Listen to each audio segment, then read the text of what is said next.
जो लोग इतिहास से सीखते हैं वो आगे चलकर गलतियां नहीं करते।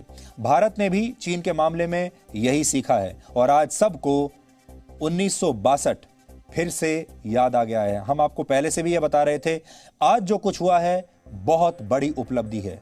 चीन को पीछे हटाना आसान काम नहीं है, लेकिन चीन एक ऐसा देश है जिस पर कभी विश्वास नहीं किया जा सकता। और क्यों विश्वास नहीं किया जा सकता, इसका एक उदाहरण आज हम आपको देना चाहते हैं। हम आपको वर्ष 1962 के जुलाई महीने की एक हेडलाइन दिखा रहे हैं जो अखबार में छपी थी। आप इस हेडलाइन को देखिए। ये अगर आप इसमें तिथि देखेंगे तो आपको इस हेडलाइन की तिथि नजर आएगी। 1962 का 15 जुलाई का अखबार है ये।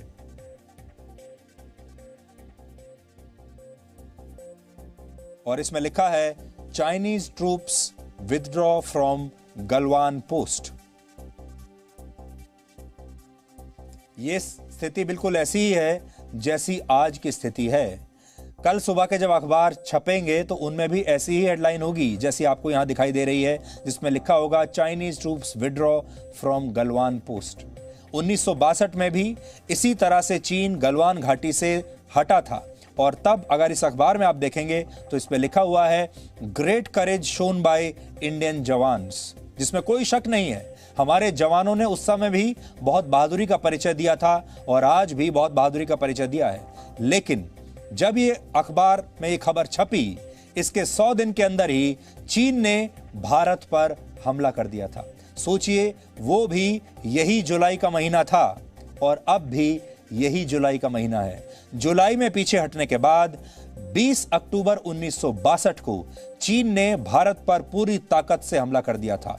वो जुलाई 1962 था, ये जुलाई 2020 है।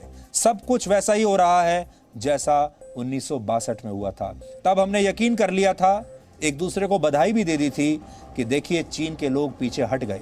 और फिर 97 दिन के बाद चीन फिर से लौटा और तब युद्ध हुआ था। यह युद्ध 1 महीने बाद तब खत्म हुआ था जब चीन ने युद्ध विराम का ऐलान कर दिया। 1962 में भी यही गलवान घाटी का टकराव ही चीन के साथ युद्ध का पहला आधार बना था। इसी गलवान घाटी से युद्ध की शुरुआत हुई थी और आज भी सबसे बड़ा टकराव इसी गलवान घाटी पर हुआ है। इससे यही बात समझ में आती है कि चीन पर किसी तरह का भरोसा कभी भी नहीं किया जा सकता, ना तो 1962 में कर सकते थे और ना ही 2020 में कर सकते हैं। इत्तेफाक है, तब जुलाई 1962 था और अब जुलाई 2020 है।